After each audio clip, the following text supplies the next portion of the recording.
வணக்கம். இரவு நேர பிரதான செய்திகளின் ஊடாக நர்மதா சிறையில் முதலில் தலைப்புச் செய்திகள்.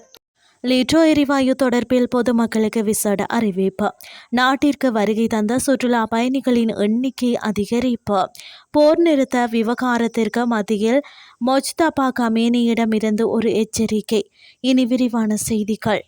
மே மாதம் முழுவதும் வீட்டு உபயோக எரிவாயுவின் தொடர்ச்சியான விநியோகத்தை உறுதி செய்யும் நிலை இருப்பதாக லிட்ரோ எரிவாயு நிறுவனம் தெரிவித்துள்ளது. ஏப்ரல் மாதத்திற்கு 20,500 மெட்ரிக் டன் எரிவாயு ஏற்கனவே பெறப்பட்டு விட்டதாகவும் மேலும் 17,500 மெட்ரிக் டன் எரிவாயு வந்து சேர உள்ளதாகவும் அந்த நிறுவனம் தெரிவித்துள்ளது.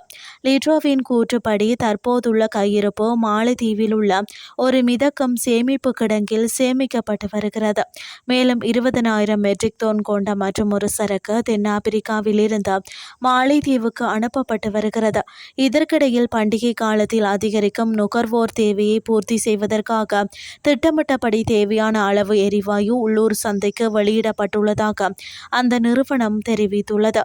பண்டிகை காலத்திற்கு பிறகும் போதுமான கையிருப்பை தொடர்ந்து வெளியிடுவதற்கு தேவையான ஏற்பாடுகள் செய்யப்பட்டுள்ளதாகவும் ஏப்ரல் 16 முதல் எரிவாயு நிரப்புதல் மற்றும் விநியோக பணிகள் வழக்கம் போல் மீண்டும் தொடங்கும் என்றும் லிட்ரோ மேலும் குறிப்பிட்டுள்ளது. இந்த ஆண்டில் தொடக்கத்தில் இருந்து நாட்டிற்கு வருகை தந்த சுற்றுலா பயணிகளின் எண்ணிக்கை 8 லட்சத்தை தாண்டியுள்ளதாக இலங்கை சுற்றுலா மேம்பாட்டு ஆணையம் தெரிவித்துள்ளது.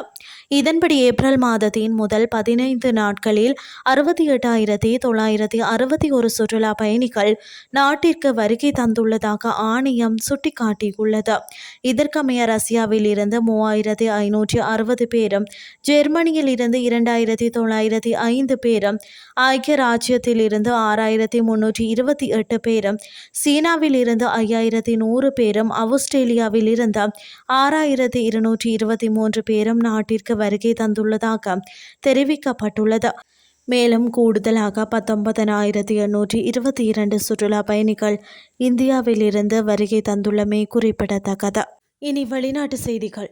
கோர்மோஸ் விவகாரம் தற்போது அமைதி நிலையை பெற்றுள்ள பின்னணியில் ஈரான் உச்ச தலைவரிடமிருந்து வெளிவந்ததான செய்தி புதிய அச்சத்தை தூண்டியுள்ளது. இந்த அறிக்கை ஈரானின் இராணுவ தினத்தை முன்னிட்டு வெளியிடப்பட்டது என தெரிவிக்கப்படுகிறது.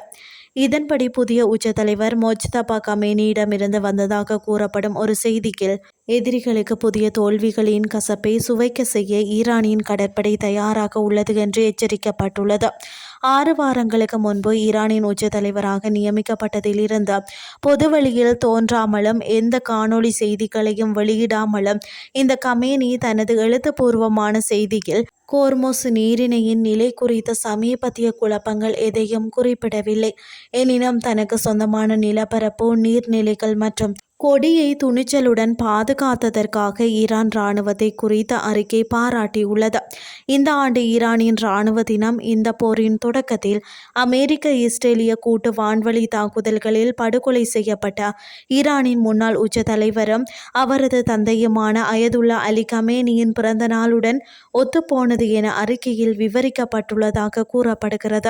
இத்துடன் செய்திகள் யாவும் நிறைவடைகின்றது. அடுத்து காலை 8:30 எதிர்பாருங்கள். நன்றி.